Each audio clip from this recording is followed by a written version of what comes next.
Buenos días.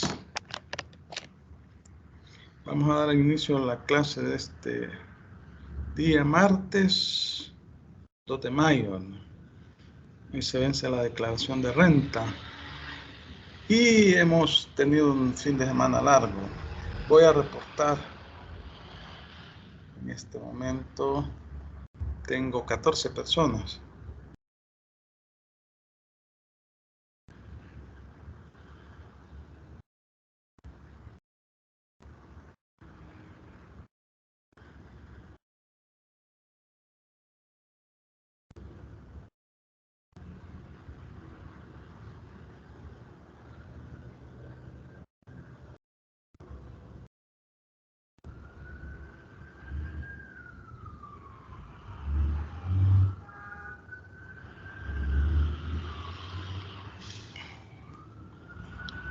Bueno, vamos a continuar con el tema que estamos estudiando de clases anteriores en la letra de cambio. Es un tema bastante extenso y que, bueno, lo vamos a estudiar porque, como les decía, el título o valor más perfecto que existe es la letra de cambio. Y en él se dan todas las acciones cambiarias que establece la ley. Vaya, vamos a compartir pantalla.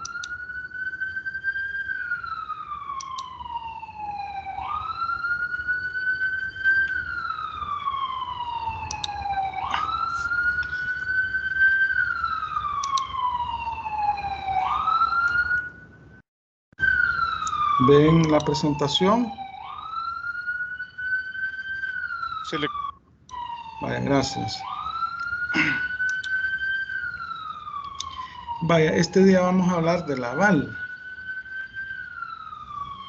Bueno, ya en clases anteriores más o menos hemos platicado sobre lo que es el aval. En realidad, el avalista es la persona que se obliga a efectuar el pago de la letra por el librado o por cualquier otro obligado que ha estampado su firma en el documento. Es algo así como una especie de fiador, pero en realidad no es fiador. Pero en términos de derecho civil es un fiador, es decir, que él se obliga al pago de la letra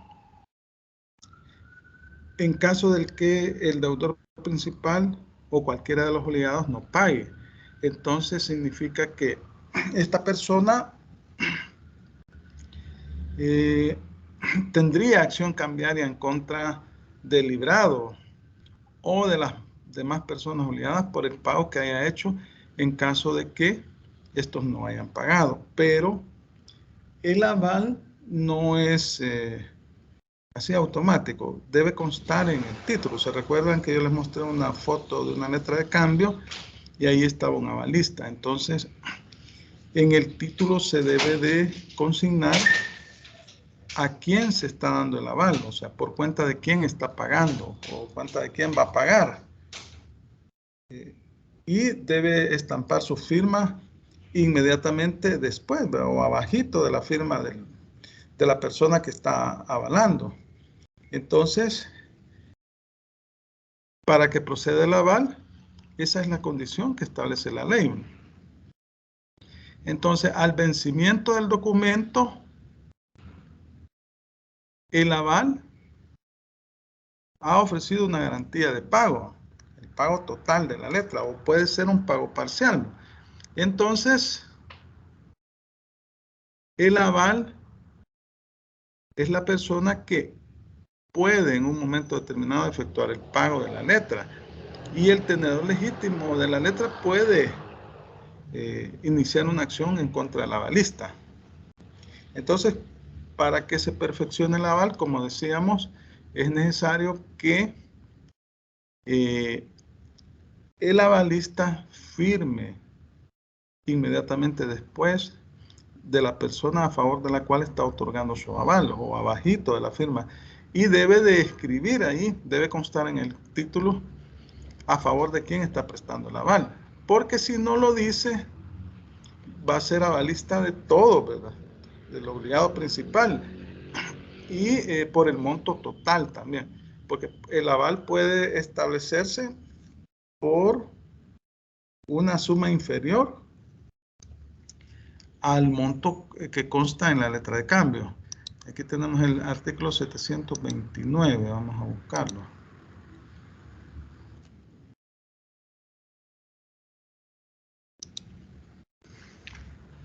Vaya, alguien que me lo lea, por favor, el 729 del Código de Comercio.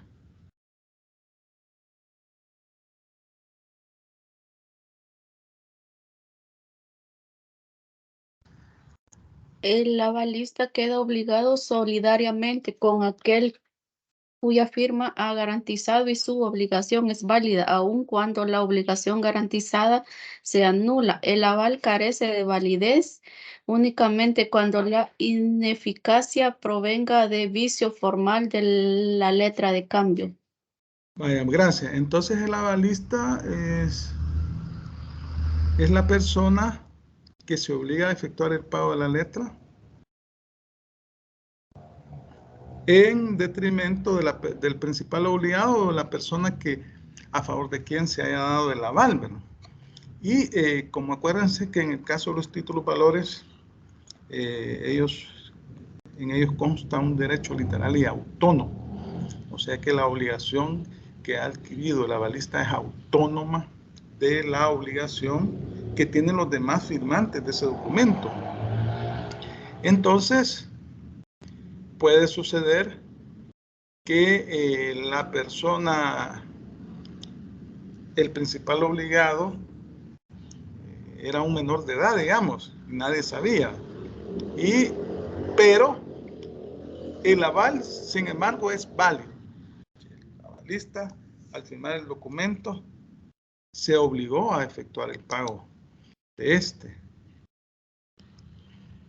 Entonces, las formalidades del aval, ¿verdad? Debe constar por escrito. O sea, debe constar la firma también de la persona que está avalando. Y además, yo les decía que debe expresar a favor de quién está dando el aval y debe colocar la fórmula por aval u otra equivalente. Y estampar su firma. Eso significa que se está obligando. Eso significa que se está obligando. La cuestión aquí es que para que el aval proceda debe constar por escrito, debe establecerse la fórmula por aval u otra equivalente y debe decirse a favor de quién está dando el aval. No puede existir el aval en otras condiciones, como por ejemplo el aval verbal, ¿verdad? Eso no es posible. Ahora bien, puede suceder que no se estampó la fórmula por aval, ¿no? Sin embargo, si el avalista estampó su firma, el aval es valedero.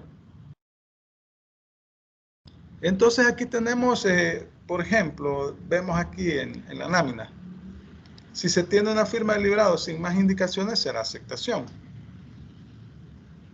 El librado es el principal obligado. Una firma sin otra mención del tenedor de la letra que no aparece antes en la letra será aval. Es decir, si se identifica la firma del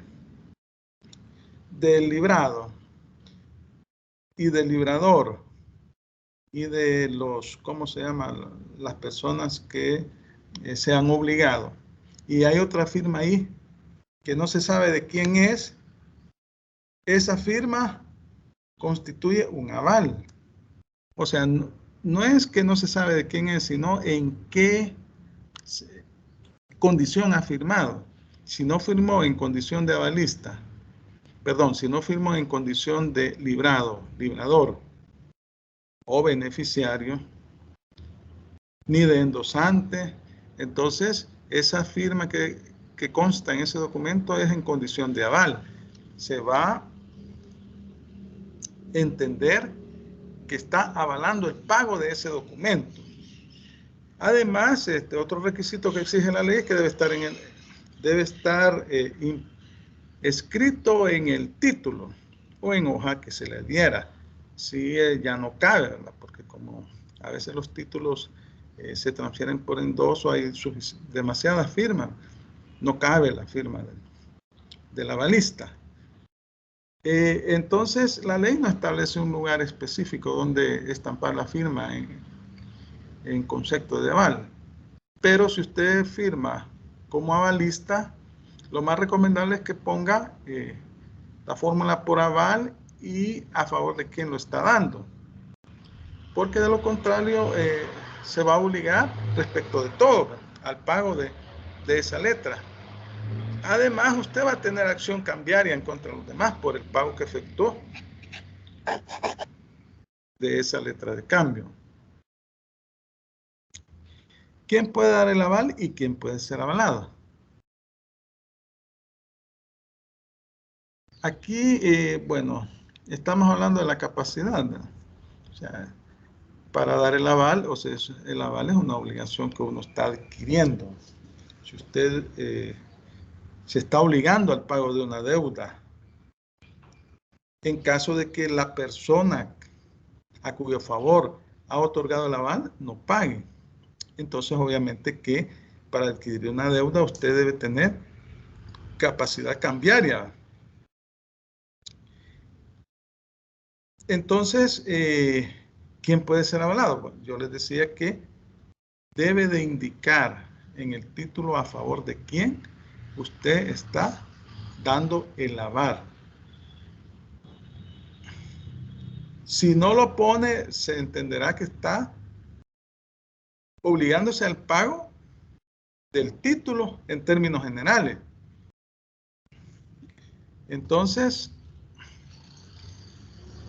la cuestión aquí es que siempre en un título, en una letra de cambio, existe un aceptante, o sea, existe un obligado principal. Si usted no coloca, bueno, si el avalista no coloca a favor de quién está dando su aval, se entenderá que lo ha sido a favor del obligado principal y de los demás obligados. Vaya, aquí tenemos dos disposiciones legales, el 725 y el 728. Vamos a buscarlo. Vaya, vamos a ver, leamos alguien que me haga el favor de leer el 725 y otra persona el 728, por favor. Artículo 725. Mediante el aval se garantiza en todo o en parte el pago de la letra de cambio. Puede prestar garantía quien no ha intervenido en la letra o cualquier firmante de ella. Vale, gracias. Hoy el 728, que me lo lea otra persona.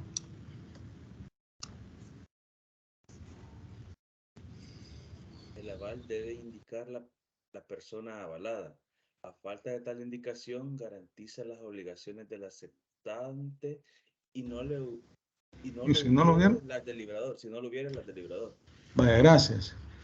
Vaya, entonces vemos que el avalista básicamente se está obligando al pago de la letra. Eso significa el aval, ¿verdad? Y debe de indicarse a favor de quién se va a dar el aval. Y debe colocarse la expresión por aval. Pero si no la coloca, siempre se obliga. Solo que la obligación es más amplia, se entendería que es a favor de los obligados y por el monto total de la letra. Ahora bien, como se puede avalar por un monto inferior, entonces hay que decirlo ahí. Si la letra es de $100, alguien se puede avalar por el principal obligado por $50. Entonces es importante hacerlo en la forma prevista en la ley.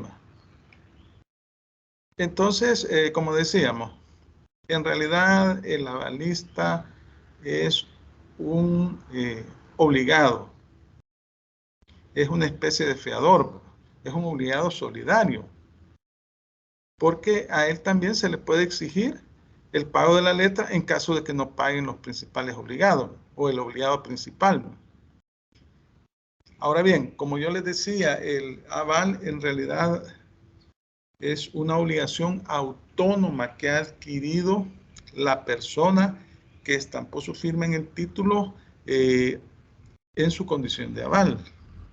Entonces, cada persona que estampó su firma en el documento adquiere una obligación autónoma.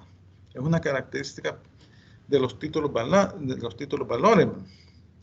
Entonces, el avalista cuando firma, en realidad lo que está adquiriendo es una deuda que es autónoma de la deuda que tienen los demás, ¿verdad? Y se va a materializar en caso de que no pague el principal obligado.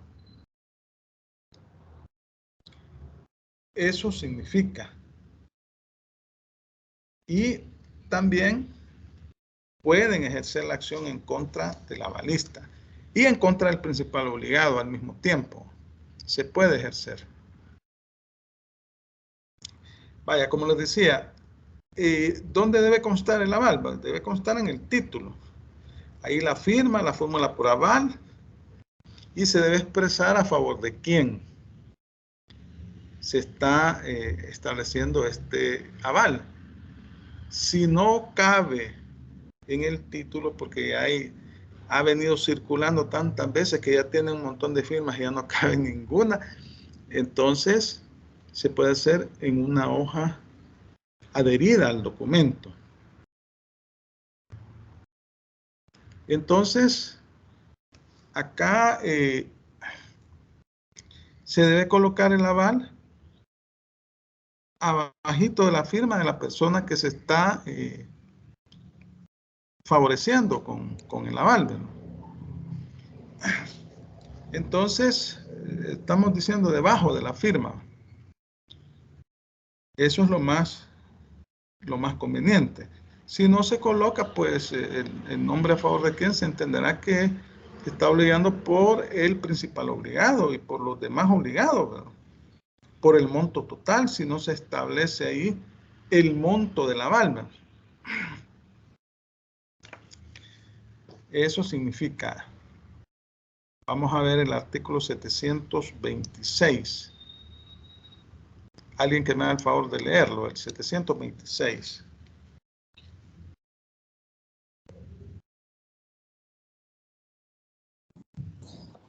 El aval se pondrá en la letra o en hoja que se le adhiera. Cuando no sea posible lo primero, se expresará con la fórmula por aval u otra equivalente y debe llevar la firma del avalista. Perdón. La sola firma puesta en la letra cuando no se le pueda atribuir otro significado, valdrá como aval. Valdrá como aval. Vaya. La figura del aval es un poco parecida a la figura del fiador, ¿verdad? Pero el fiador normalmente igual no paga si no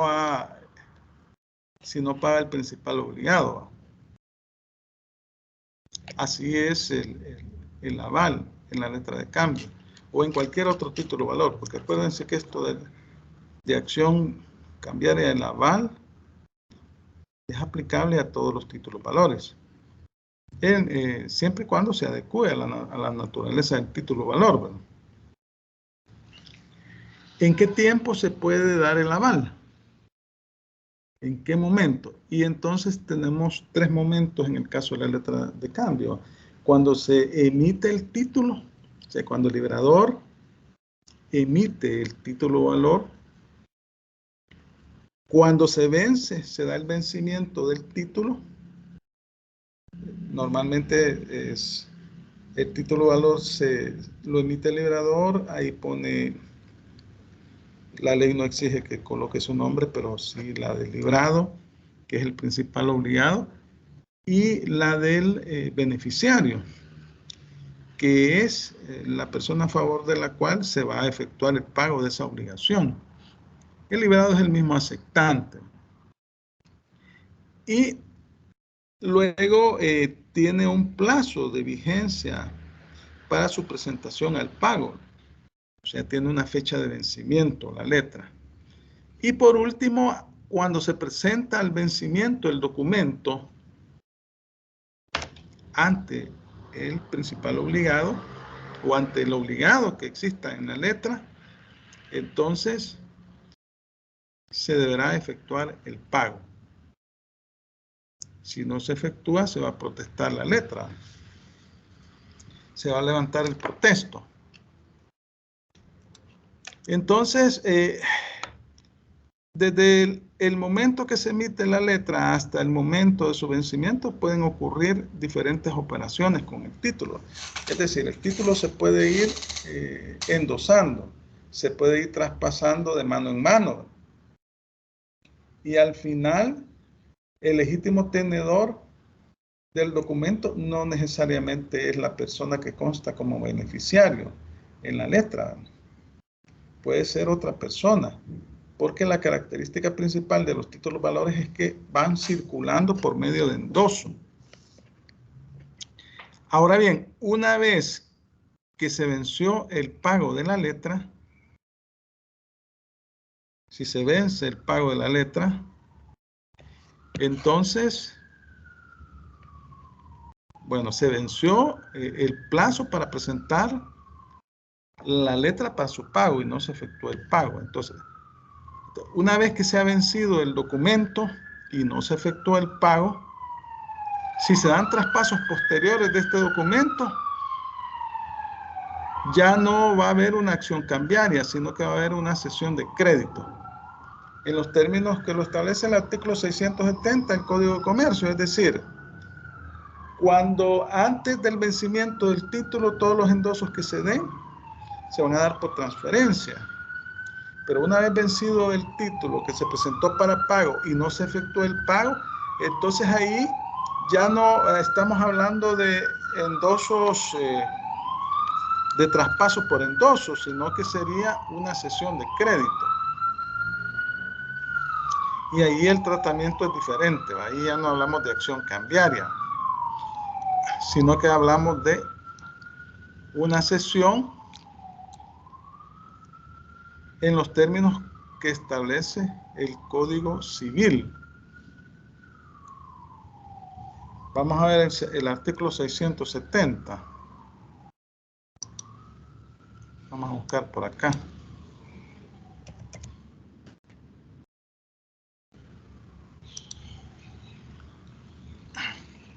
Aquí lo dicen, miren, el 670. El endoso posterior al vencimiento produce el efecto de cesión de crédito. Entonces se entiende que estamos ante la figura del contrato de cesión de crédito. Ya aquí se perdió la acción cambiaria. Nos vamos por la vía civil. O por la vía mercantil, por tratarse de un título valor, pero ya en un juicio ordinario. Juicio ordinario. A eso se refiere la disposición. Ahora, normalmente el aval se da ya sea al momento de la emisión o después de la emisión del título, antes del vencimiento, porque constituye una garantía de pago. Constituye una garantía de pago. Quiero ver aquí.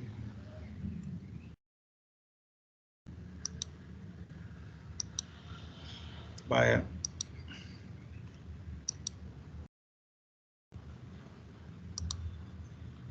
El aval constituye una garantía de pago.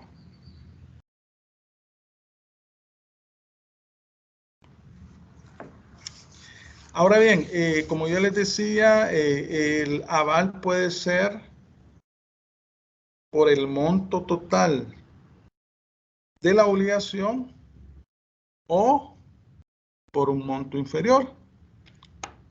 Y el artículo 725, inciso primero, que ya lo leímos del Código de Comercio, da esa posibilidad.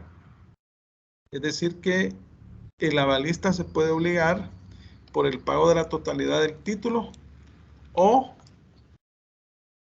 por una suma inferior. Eso sí, debe de establecerlo en el título. Que se, por aval a favor de quién y por X cantidad. Yo les decía, si es de $100 la letra, puede avalarse hasta por $50. Eso sí lo permite la ley y ya lo vimos en el artículo 725 del Código de Comercio. Permite el aval parcial. Así lo establece el artículo 700. Mediante el aval se garantiza en todo o en parte el pago de la letra de cambio. Cuando dice en todo o en parte, básicamente está limitando esa obligación a un pago parcial o a un pago total. O sea, el avalista se puede obligar por el total de la deuda o solamente por una parte de la deuda establecida en el documento. Pero debe de constar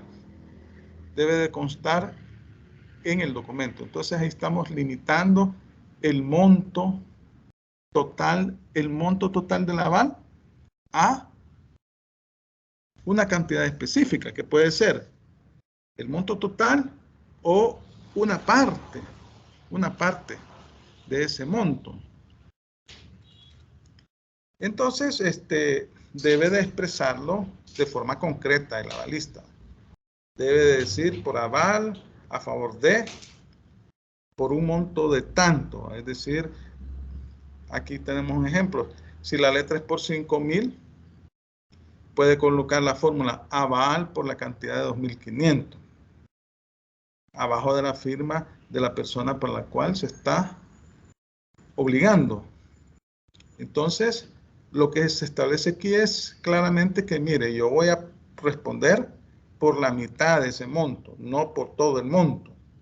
Pero debe de expresarlo, porque si no, se va a entender avalado por el importe total de la letra.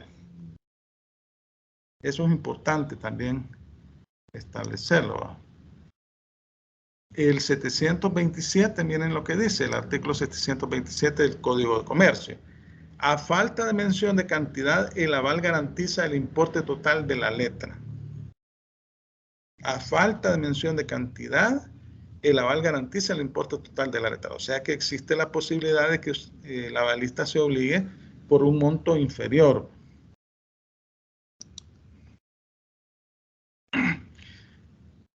Vamos a ver efectos del aval, relaciones entre avalista y tenedor.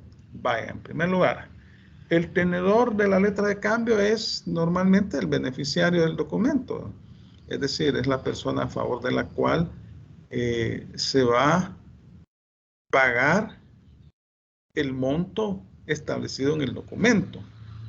Entonces, tiene acción cambiaria en contra del principal obligado o en contra del avalista. En ese sentido, puede ejercer la acción cambiaria en contra del avalista o en contra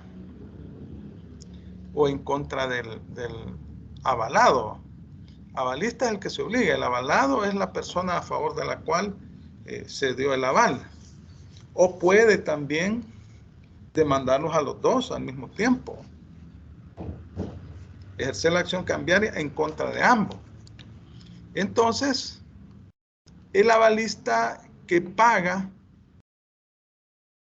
por el avalado tiene el derecho de subrogación, o sea, se subroga en el derecho del avalado. Eso significa, en el derecho del acreedor sería. Eso significa que puede ejercer acción cambiaria en contra del avalado, o sea, o del principal obligado, librado, para que le pague lo que pagó por él. Eso lo puede hacer. Bueno, vamos a leer estas disposiciones, el 729 y el 731 del Código de Comercio. Por ejemplo, el 729 establece: el avalista queda obligado solidariamente con aquel cuya firma ha garantizado. Y su obligación es válida aun cuando la obligación garantizada sea nula.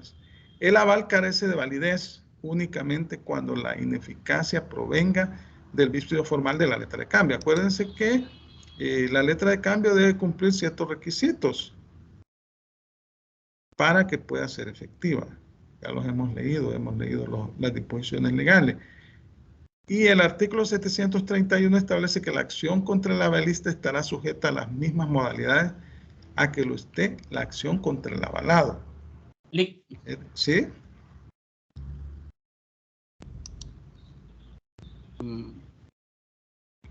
¿Alguien hablaba por ahí?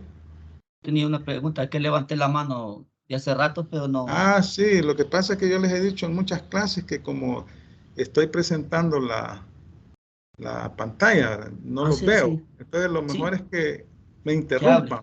hable. Bueno. Ajá. Vaya, como usted dice que, bueno, no sé si he comprendido mal la idea. Vaya, que el aval adquiere, digamos, o se hace garantía del pago de la letra de cambio. Pero digamos, si la letra de cambio se hizo parcial y el avalista, mediante lo estuvo pagando, puede demandar a esta otra persona. ¿Cómo No así? sé. Se hizo O sea, parcial. digamos, el pago de la letra de cambio, alguien que le comerlo, digamos, Merlos no hizo el pago. Entonces, a mí me toca como aval pagar esa letra de cambio, ¿verdad? Sí. Así lo comprendo. Entonces, pero él no hizo el pago completo, pero sí dio una parte. Yo terminé de dar esa parte y yo puedo reclamarle a Merlos lo que él no terminó de pagar en la letra de cambio. Sí, como les digo, el avalista se obliga por el monto total o por una parte del monto, del crédito. Pero la ley como avalista me da permiso de ¿cómo se llama? Como de demandar o no sé, de pedir ese dinero a la otra persona. Aquí estamos hablando de las acciones cambiarias. Yo les acabo de decir que existe el derecho de repetición o de subrogación, ¿no? Que la persona que ha pagado la deuda por otro tiene derecho de repetición, o sea, puede ejercer la acción cambiaria en contra del principal obligado o de la persona que no pagó. Y eso, pues, cuando usted paga una letra de cambio, existe la obligación de que le devuelvan el documento. Entonces usted ahí hace constar que efectuó el pago del documento y debe de ejercer la acción en contra de la persona que estaba obligada a pagar y no lo hizo. Sí, así procede, igual que en el caso de los contratos. No sé si quedó claro. Gracias. Sí, sí. Vaya.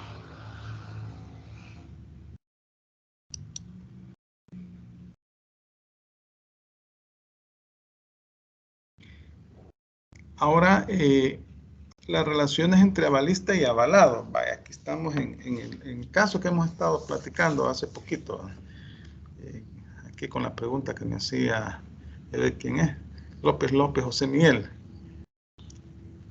Vaya, existe en realidad una relación directa entre el avalista y avalado.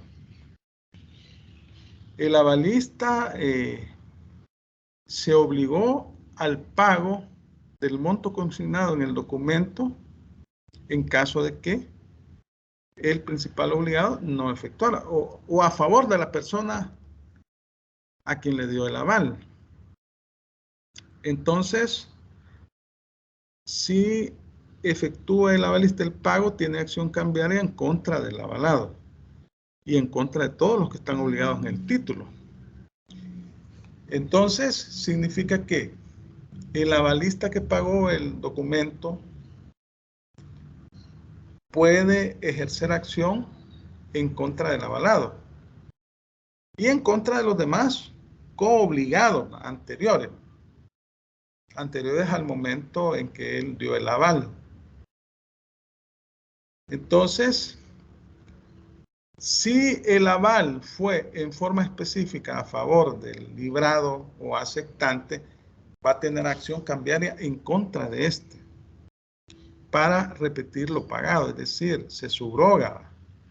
para tener derecho a ejercer una acción cambiaria en contra del principal obligado para recuperar lo que pagó por su cuenta. Entonces, en ese sentido, este adquiere la posición de cualquier tenedor legítimo de la letra. Vamos a ver el 730. 730. Léamelo usted, López José Miguel, el 730. Dice, el avalista que paga la letra tiene acción cambiaria contra el avalado y contra los que están obligados para que con en virtud de la letra. Vaya, gracias. Entonces ahí está más que respondida su duda. Vamos a ver el 771. Vamos a buscar por acá.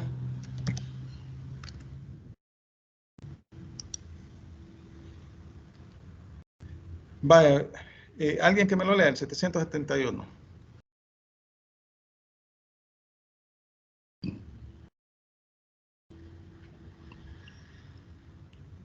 Te lo leo.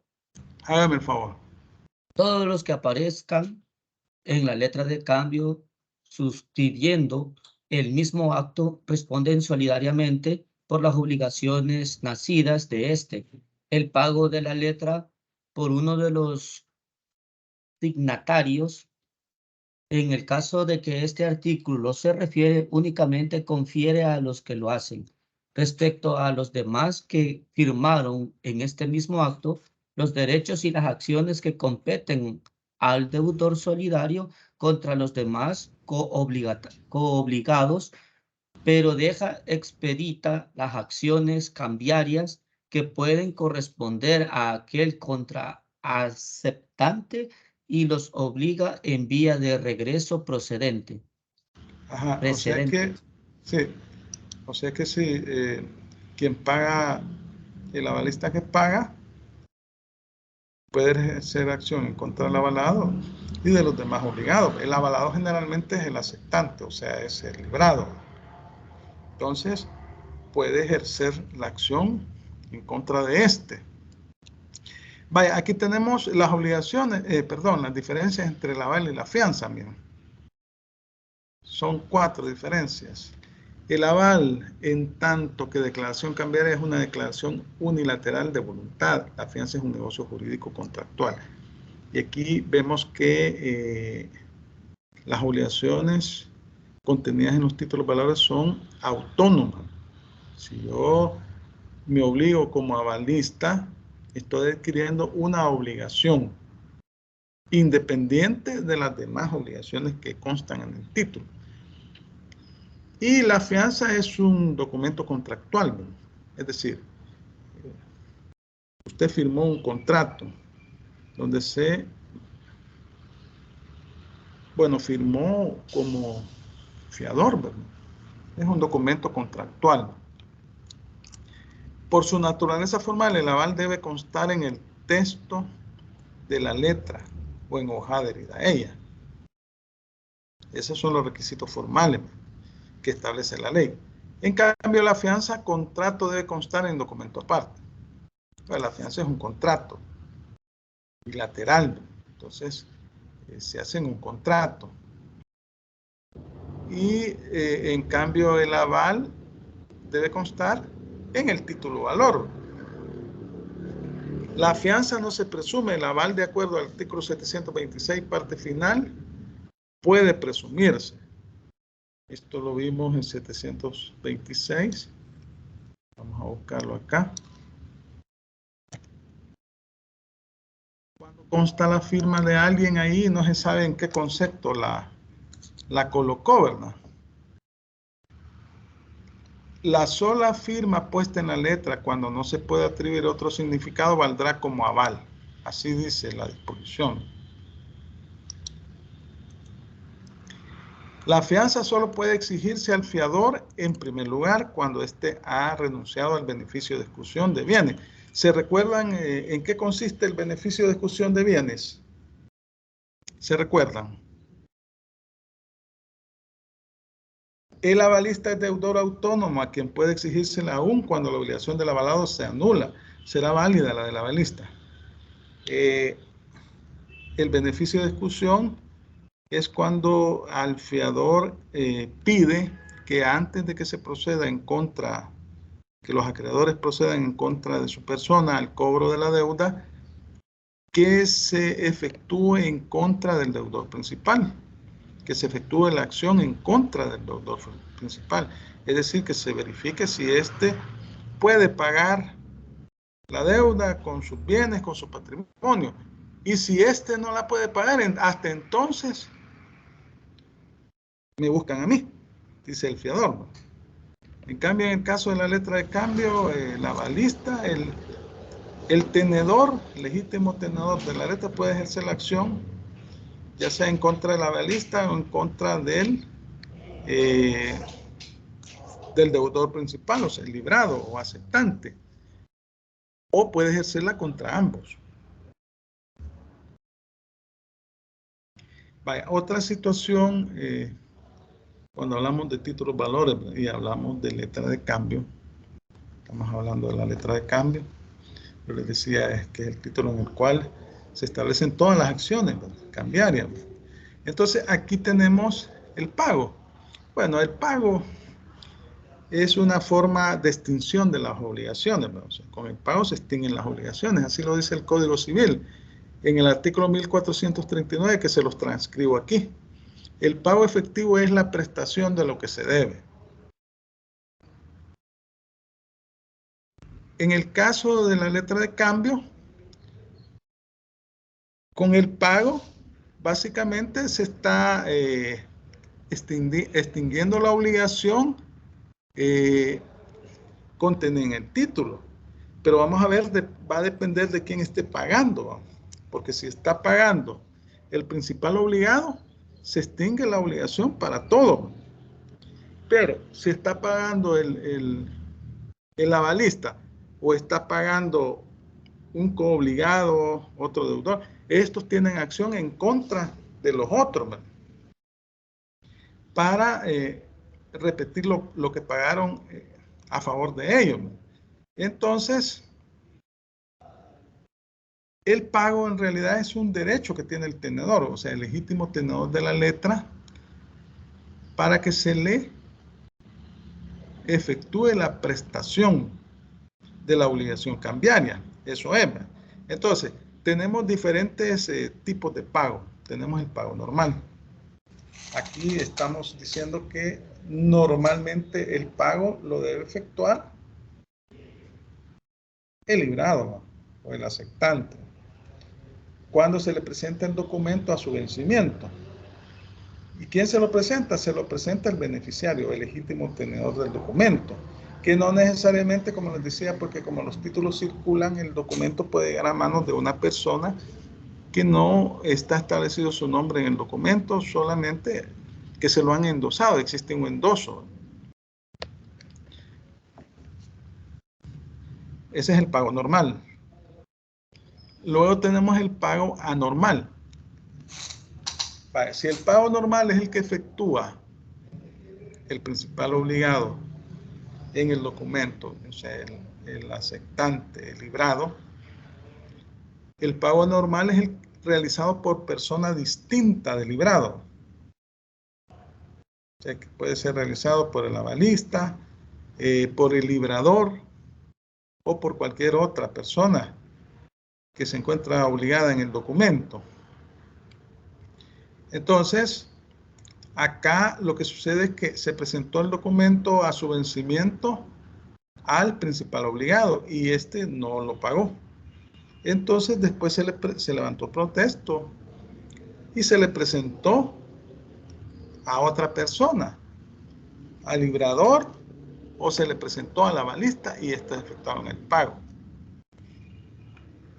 Cuando hablamos de pago normal, este puede ser voluntario o forzoso. Es voluntario cuando la persona, la tercera persona que efectuó el pago, que no es el principal obligado, lo hizo de manera espontánea.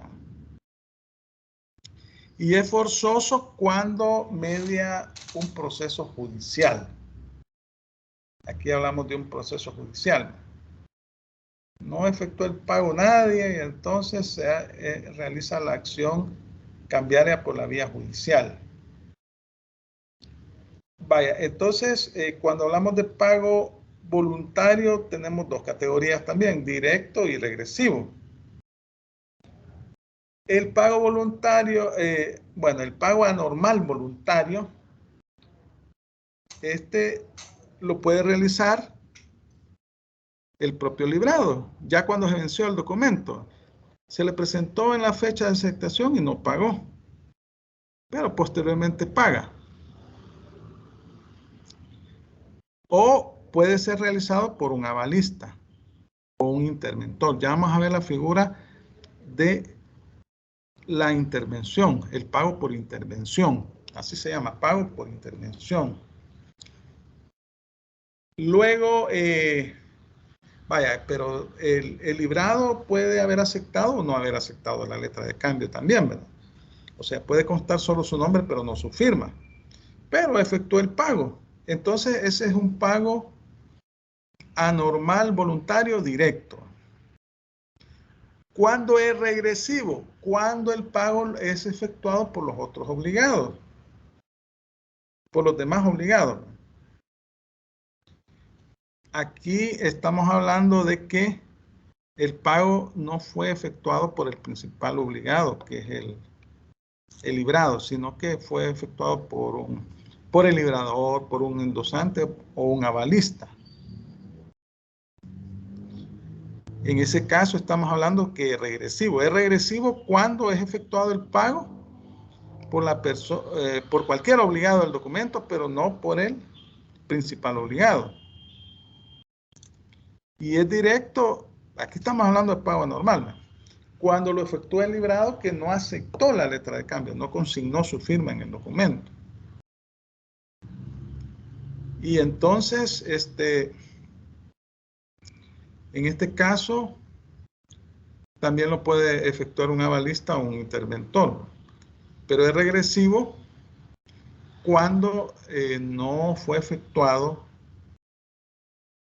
por el principal obligado, sino que por el librador, un endosante o un avalista de esto, porque el avalista puede ser a favor del librador, puede existir un avalista a favor del librador, o puede existir un endosante, una persona que posteriormente se obliga, y también puede haber un avalista a favor de ese endosante.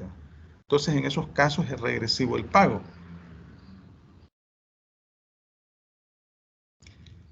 Vaya, entonces, cuando hablamos de que se ejerce la acción judicial, se ejerce una acción judicial, la acción cambiaria por la vía judicial, estamos hablando de pago anormal forzoso.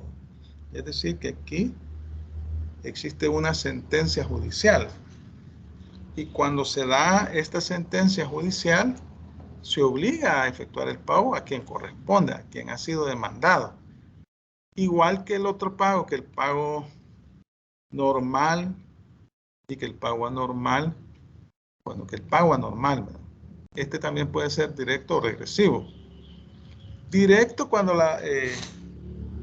en el proceso judicial se demandó al principal obligado, al aceptante o a su avalista.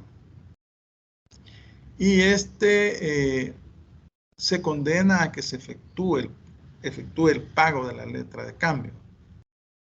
En ese sentido estamos hablando de un pago anormal forzoso por la vía judicial. Regresivo cuando la acción cambiaria se dirige en contra del librador, de los endosantes o de sus avalistas. Es decir, cuando la acción cambiaria se dirige no en contra del principal obligado, sino en contra de aquellas personas obligadas en el caso, porque estamparon su firma en el título, y en el caso de que no pague el principal obligado, o sea, el librado o aceptante. Y en el proceso judicial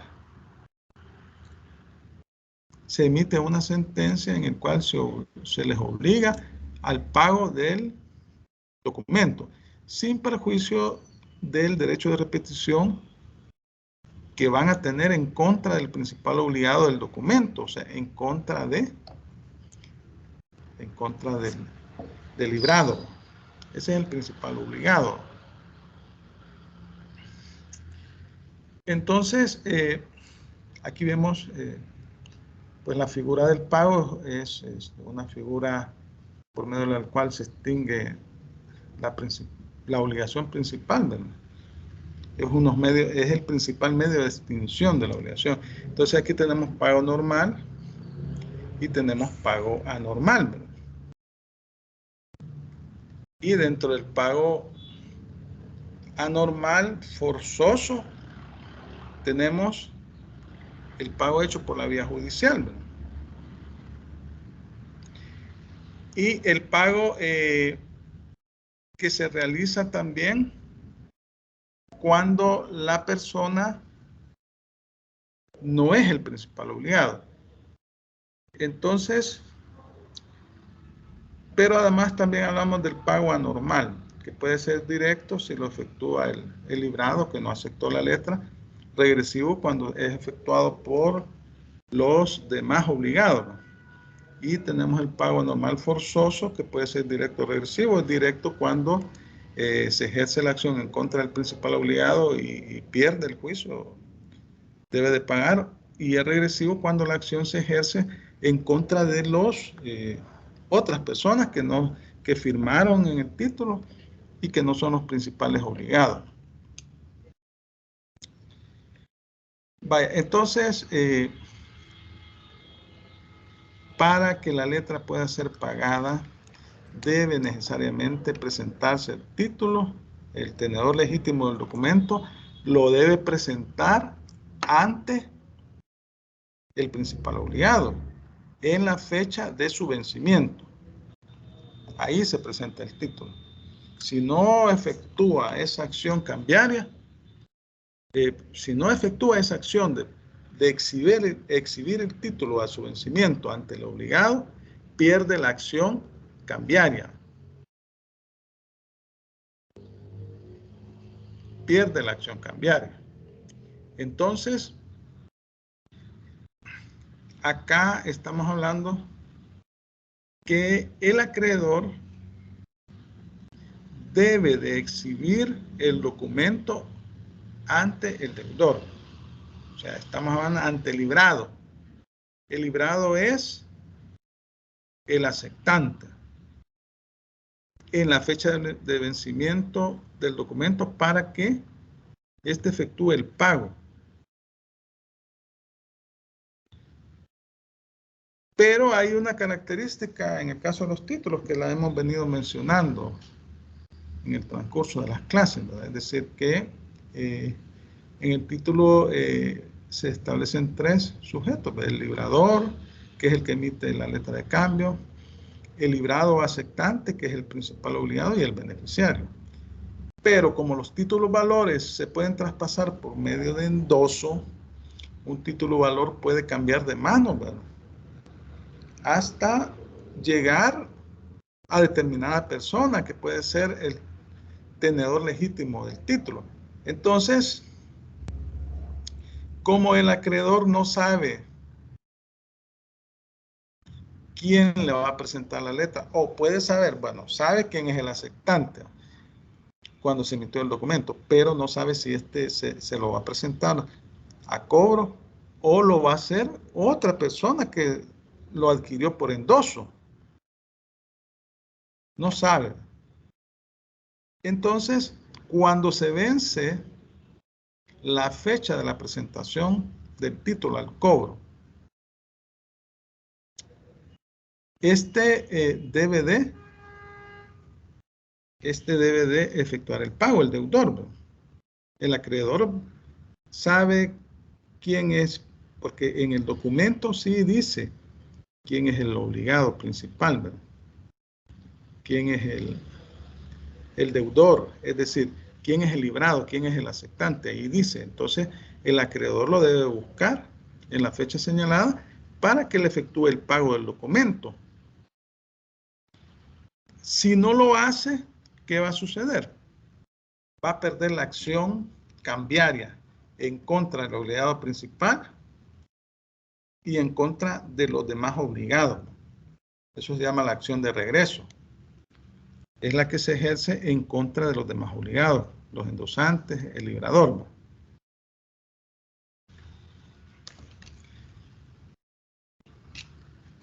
Vaya, en cuanto al lugar y tiempo de presentación de la letra para el pago, vimos nosotros allá por el artículo 625 es, que este documento no exige pues que conste la dirección o el domicilio del librado. Puede establecerse cualquier dirección que conste ahí en el documento para el pago de la obligación. Puede ser la dirección del librador o una dirección que conste del librado, no importa. Ya la ley se encarga de establecer por presunción los lugares de pago en caso de que no se estableció en forma clara el domicilio del aceptante. Entonces, ese no es un requisito esencial de validez del documento, que se señale el lugar de pago. Entonces, el tenedor legítimo lo puede presentar a cobro en la dirección que aparezca en el documento, que no necesariamente puede ser la del principal obligado.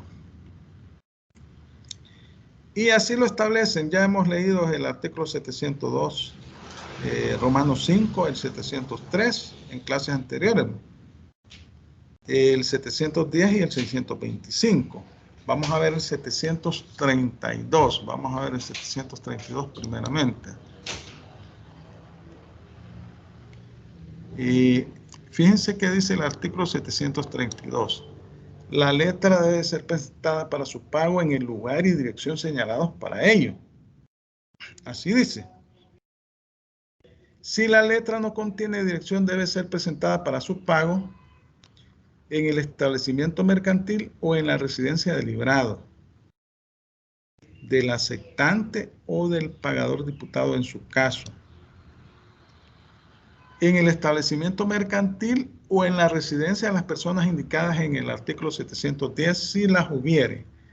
Ahora se recuerda que en el artículo 710 establece que el librador puede establecer en el documento al momento de su emisión el nombre de personas que pueden efectuar el pago de la letra de cambio en detrimento del principal obligado. Es decir, la letra aparece en el documento el nombre del obligado principal, pero además se establece que este puede ser presentado para su pago a tal o cual persona en tales direcciones. Así dice el 710. Esos son los pagadores diputados, pero ahí aparecen consignados en el título. Entonces vemos que el título, la ley, ya resuelve el problema de la dirección, así como lo establece este artículo 732 en consonancia con estos que hemos leído anteriormente, 702, Romanos 5, 703, 710 y 625, que establece, tiene una interpretación auténtica, ¿se recuerda?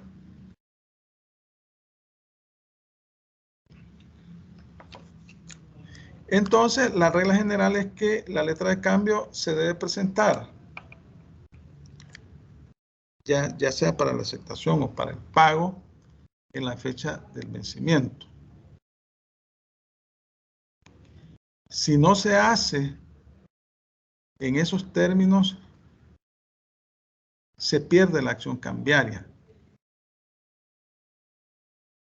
Y en contra del principal obligado, y la acción cambiaria regresiva, que esa se ejerce en contra de las personas, de los demás obligados, no de los principales obligados.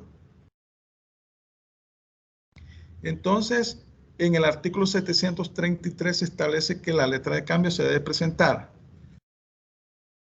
el mismo día de su vencimiento o a más tardar el siguiente día hábil. Así dice. Y esto es muy importante porque si no se cumple con el plazo legal de presentación, entonces estamos hablando de que se pierde la acción cambiaria. Obviamente que aquí debemos de aplicar las reglas generales que se aplican en las obligaciones en cuanto a los días hábiles e inhábiles. Vaya, primero, el cómputo del plazo de la letra de cambio del plazo del vencimiento se efectúa a partir del día siguiente de la emisión del documento.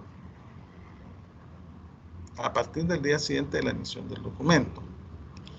Si el vencimiento del documento cae, por ejemplo, el 1 de mayo, ayer va, lunes, se prorroga el siguiente día hábil para efectuar el cobro, o sea, hoy 2 de mayo. Pero los días inhábiles que puedan caer entre la emisión del documento y el vencimiento, estos se cuentan normalmente, es decir, forman parte del plazo. El único caso en el cual no se computa el plazo, dentro del plazo, es cuando cae en día inhábil, pero esas son reglas normales en todos las deudas, en todos los documentos contractuales. Aquí también se aplica en el caso de la letra de cambio. Veamos qué dice el artículo 733. Dice el artículo 733. La letra debe ser presentada para su pago el día de su vencimiento, con el siguiente día hábil. Así dice. Y se recuerda en el caso de la letra a la vista, que debe ser presentada para su pago dentro de un año que siga su fecha. La letra a la vista son aquellas que básicamente nacen vencidas, se pueden presentar, no tienen fecha de vencimiento. En cualquier momento se pueden presentar, se recuerda. Vaya, entonces, bueno, el 774 fracción 1, vamos a buscarlo.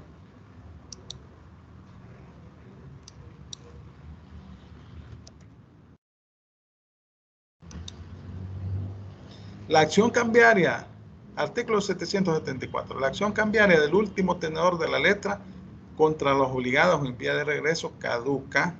O sea, estamos hablando de la acción cambiaria en vía de regreso, es la que se ejerce en contra no del obligado principal, sino de los otros obligados que constan en el título.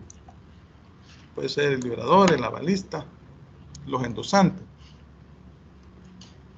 Y la acción cambiaria directa es la que se ejerce en contra del principal obligado. Entonces dice aquí el artículo 774. La acción cambiaria del último tenedor de la letra contra los obligados en vía de regreso caduca por no haber sido presentada la letra para aceptación o pago. Entonces vemos cuáles son las consecuencias legales de no efectuar la presentación del documento en la fecha de su vencimiento. La ley nos habla, bueno, la fecha de vencimiento para la aceptación o la fecha de vencimiento para el pago. Sabemos que en la práctica, al momento de la emisión del documento, se acepta el documento. Es decir, ahí firma en señal de aceptación el librado. Pero también puede darse el caso que no haya firmado y que se establezca una fecha de vencimiento para la aceptación. Entonces hay que presentarla. Pero para el pago sí, siempre se debe presentar en la fecha de vencimiento que está consignada en el documento. Si no se efectúa el pago, se pierde también la acción cambiaria.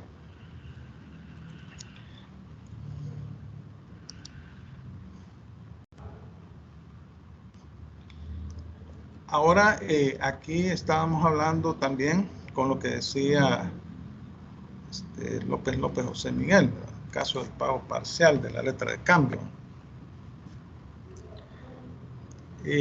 Es permitido Lo permite el Código de Comercio, ya hemos leído las disposiciones, ¿no? Entonces, aquí pues se relaciona con el artículo 1461 del Código Civil.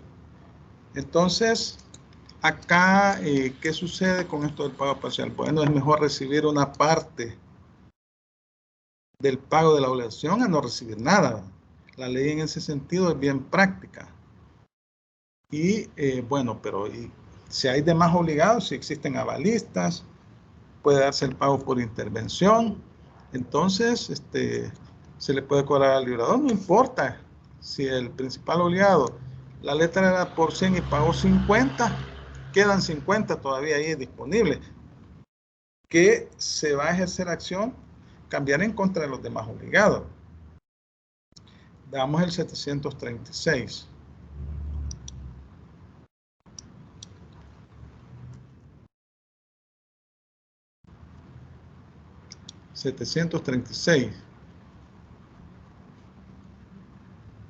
Dice el artículo 736, el tenedor puede rechazar un pago parcial, o sea, el beneficiario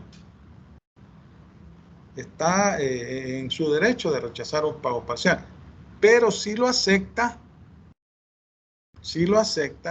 conservará la letra en su poder mientras no se le cobra íntegramente, anotando en ella la cantidad cobrada y otorgando el recibo correspondiente por separado. La anotación en la letra deberá firmarse. Vaya, entonces debe constar en el documento ese pago parcial y debe de emitirse un recibo.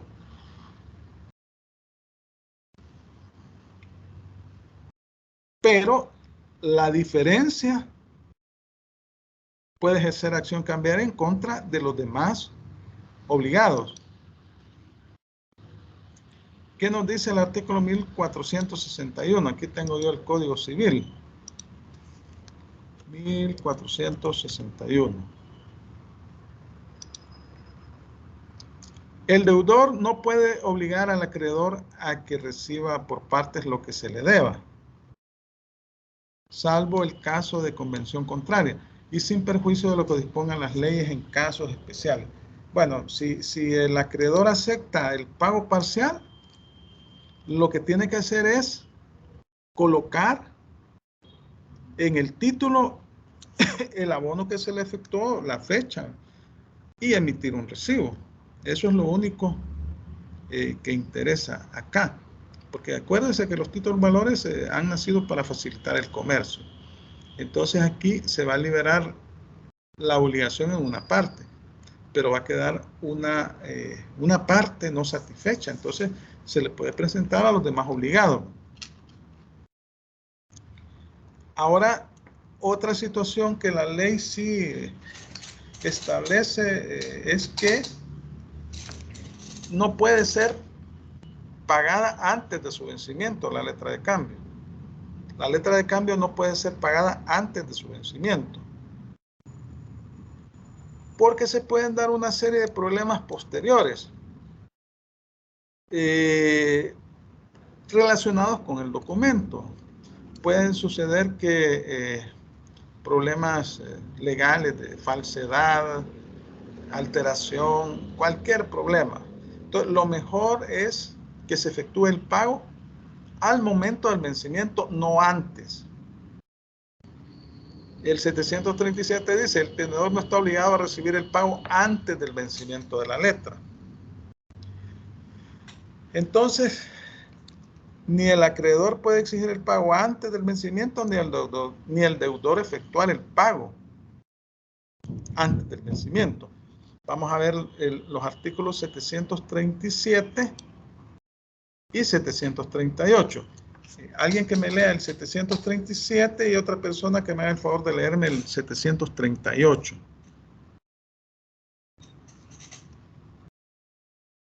Artículo 737. El tenedor no está obligado a recibir el pago antes del vencimiento de la letra. El librado que paga antes del vencimiento queda responsable de la validez del pago. O sea, va a sufrir las consecuencias en caso que, porque pues, al vencimiento le pueden presentar la letra nuevamente, ¿verdad? Y entonces puede suceder que se dio algún problema de falsedad del documento, cualquier problema. Entonces, la obligación es efectuar el pago al vencimiento. Vaya, otra persona que me haga el favor de leer el artículo 738. Artículo 738.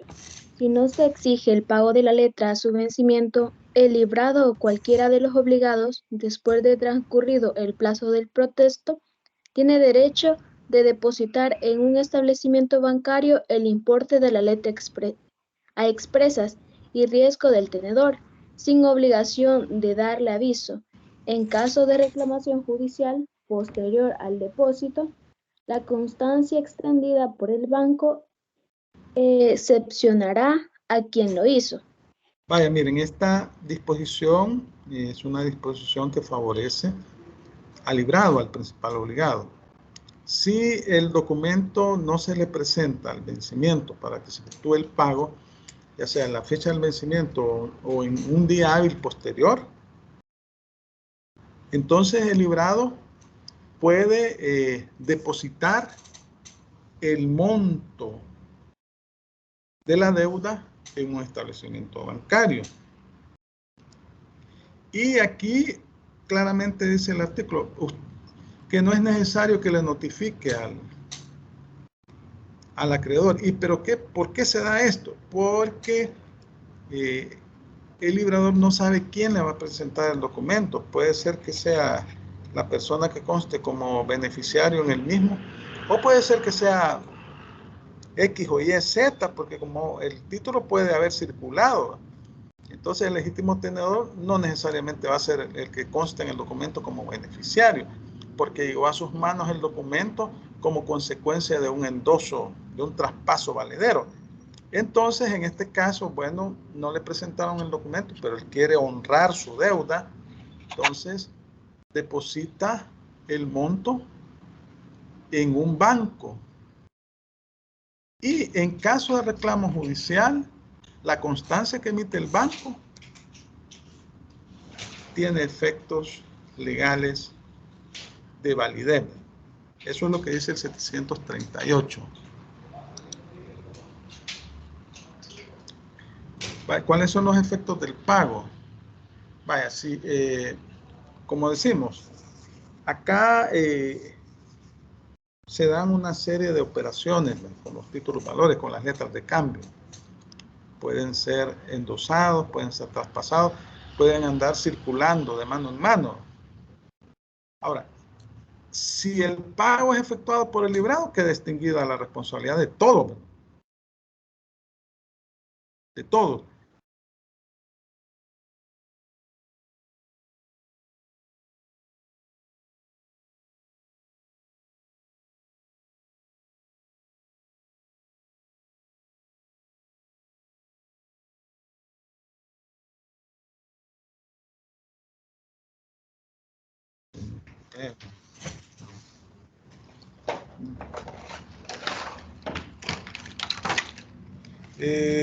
¿Ya me escuchan? Sí, licenciado, ya. Sí, como que hubo algo ahí, ¿verdad? Un corte. Yo ya estaba preparado aquí para... Bueno, está bien. Vamos a continuar. Entonces, si el librado paga, se extingue toda la obligación, ¿verdad? De todo, ¿verdad? Independientemente de que pueda existir una acción entre el librado y el librador, ¿verdad? El librado contra el librador, ya eso es fuera, ya sería una acción civil o mercantil, va a depender el origen de la misma. Luego tenemos también cuando paga el librador. ¿Qué sucede cuando paga el librador? Aquí se exime a todos los endosantes, pero este conserva la acción en contra del librado. O sea, se exime a todos los endosantes del documento, pero el librador conserva la acción en contra del aceptante, o sea, del librado. ¿Qué sucede cuando paga un avalista? Bueno, el avalista, como decimos, es aquella persona, es como un fiador, ¿verdad? Se obliga a efectuar el pago en caso de que el principal obligado no lo efectúe o en caso de que un endosante o el librador no quieran efectuar, porque puede haber avalistas a favor de un endosante o de un librador. Si el avalista lo es librado, su posición será exactamente la que tendría este si hubiera pagado. Es decir, si estamos hablando de que es avalista librado, entonces va a estar obligado a ejercer la acción de repetición, la acción cambiaria en contra del librado. Ahora, si el avalista es de un endosante, entonces va a poder ejercer la acción cambiaria regresiva en contra de los demás. Y si es del librador, también puede ejercer la acción cambiaria en contra de esto. Vaya, entonces estamos diciendo que el avalista es una persona que se obliga a efectuar el pago de la letra en caso de que el principal obligado no pague. Entonces este tiene acción cambiaria en contra del obligado o de los demás obligados. Entonces, decimos que todo deudor cambiario cuando paga tiene derecho a que le sea entregada la letra. Eso lo dice el 735. Es decir, que cuando usted efectúa el pago de una letra de cambio, le deben de devolver el documento. ¿Por qué? Porque si no, ese documento puede seguir circulando. El pago de la letra debe hacerse contra su entrega. Así lo dice. Entonces vemos ahora el pago por el interventor. ¿Quién es el interventor? O sea, aquí estamos hablando de la aceptación por intervención. Este pago es aquel que es efectuado por un tercero, que no es el principal obligado, que no es el librador, que no es un endosante. Entonces, este tercero efectúa el pago de manera voluntaria. Cuando el documento se le presentó a los obligados y estos no efectuaron el pago, o sea, se dio incumplimiento a la obligación principal. Entonces, esta persona que efectúa el pago de manera voluntaria puede ejercer acción cambiaria en contra de los demás obligados. Vamos a ver el 739.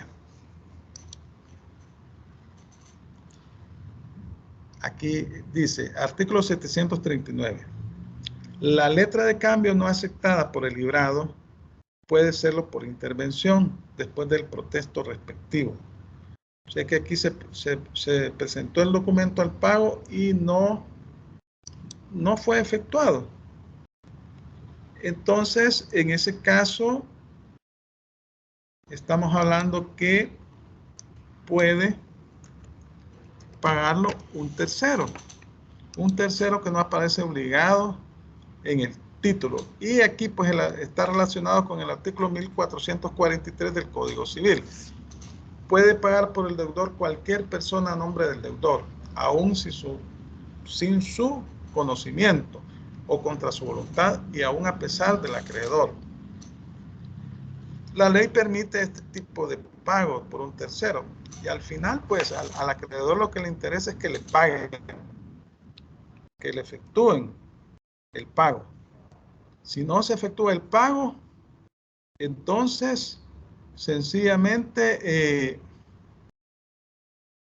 se va a ejercer acción cambiaria en contra de cualquiera de los obligados. O sea que esto es como caído del cielo para las personas que se encuentran obligados al pago de la letra, que un tercero pague.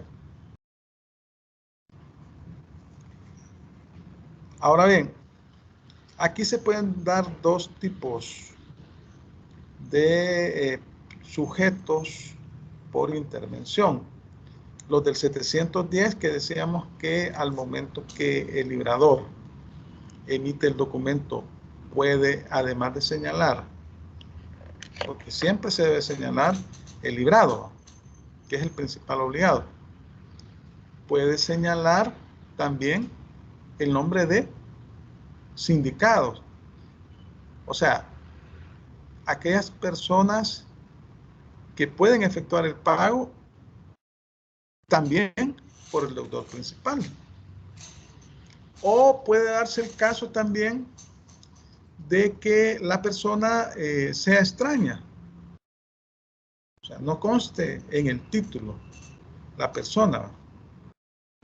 Entonces, pues aquí se dan los indicatarios, que son aquellas personas que van a pagar en caso de que no pague el principal obligado, y está establecido ahí en el 710, 715, pero señala la ley que se debe ejercer la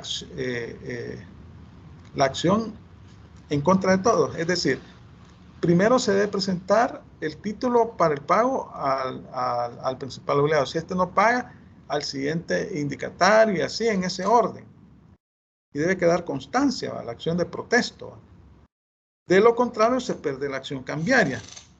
Vamos a ver el 740 y el 741. Vaya, miren, dice el 740. El tenedor está obligado a admitir la aceptación por intervención de las personas a que se refiere el 710. Aquí estamos hablando que son las personas que señaló al momento de la emisión del documento el librador.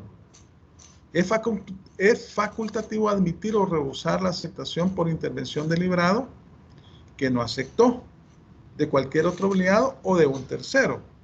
Decíamos que cuando el librado, que es la persona que aparece como principal obligado al pago del documento, no acepta, básicamente no nace ningún tipo de obligación, ¿verdad?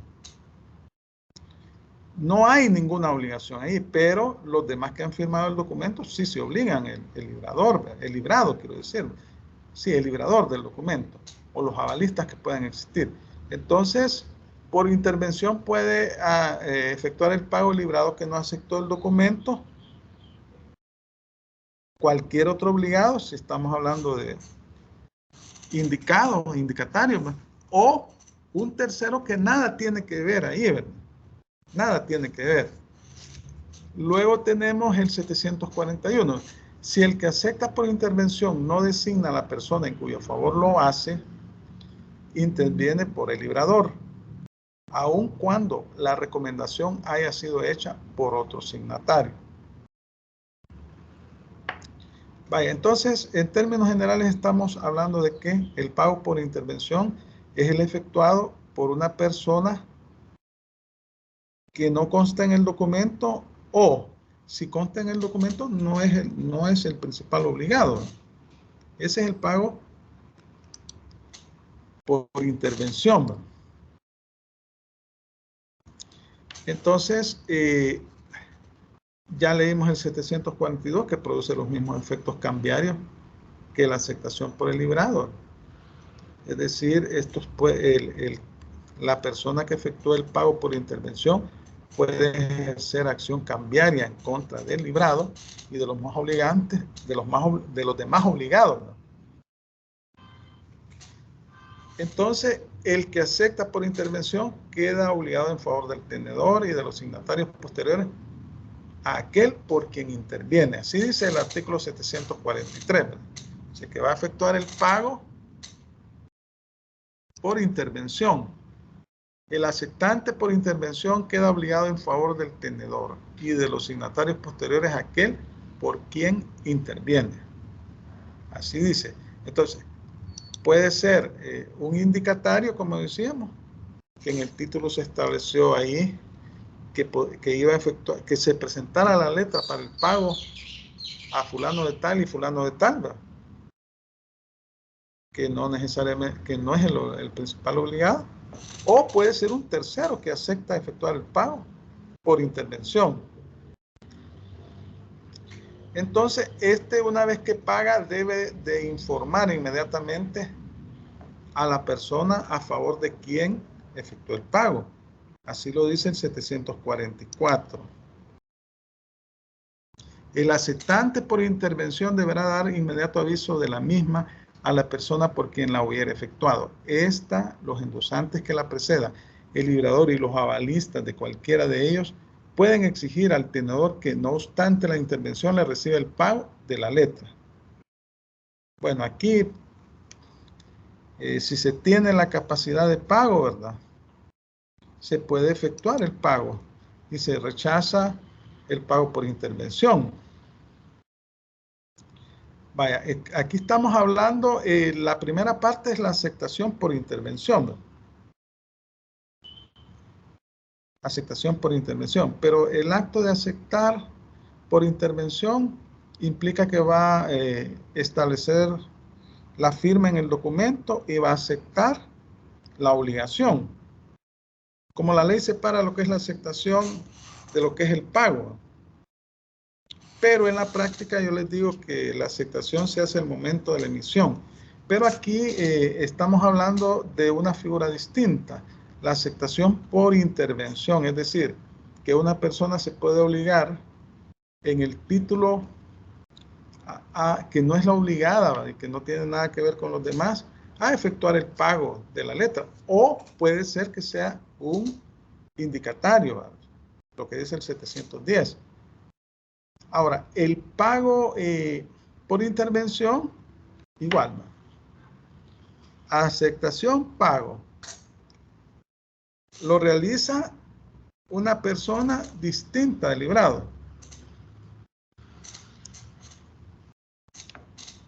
Estamos hablando que la regla general es que cuando se paga por intervención, el pago se efectúa por una persona que no es el obligado principal, que no es el librador, que no es un endosante, o que es la persona, el librado, que no aceptó el documento. Eso dice los artículos 746 y 750. Bueno, creo que solo quedan 4 minutos, pero yo quiero hablar un poco del diferido. Vamos a continuar con el pago por intervención en la siguiente clase. El diferido para las personas que lo han solicitado son 4 personas nada más que han solicitado el diferido. Este se va a realizar en la próxima clase. Voy a dar clases hasta las 7:30. O sea, de 6:30 a 7:30 se va a dar la clase. Y de 7:30 a 8 se va a hacer el examen diferido para 4 personas que han sido autorizadas para realizarlo. Entonces, la clase va a finalizar a las 7:30. Yo voy a cerrar la sesión y luego voy a abrir otra sesión para realizar el examen diferido. Entonces, el examen diferido va a iniciar de 7:30 hasta las 8 y se va a efectuar la grabación y todo, y en las mismas condiciones que se realizó el examen ordinario. Así que si están aquí personas que van a hacer el diferido, pues ya les estoy informando que el próximo jueves está programada la realización del examen diferido para derecho mercantil. Se va a hacer verbal de 7:30 a 8. Son 4 personas que lo van a realizar. Según he verificado yo, ayer se venció el plazo el domingo se venció el plazo. Entonces ayer verifiqué, hay 4 personas. Entonces estas 4 personas van a realizar el examen diferido de 7:30 a 8. Estamos, ¿verdad? No sé si tienen consultas, comentarios. Y si no, vamos a finalizar la clase. En este momento tengo 38 personas. Y nos vamos a ver el próximo jueves. Solo vamos a tener 1 hora de clase, 6:30 a 7:30, y de 7:30 a 8 diferido para los que han sido autorizados. Entonces, les agradezco su atención. Pasen un feliz día. Bendiciones a todos. Y nos vemos el día jueves. Gracias a todos por su atención. ¿Sí? Disculpe, una pregunta.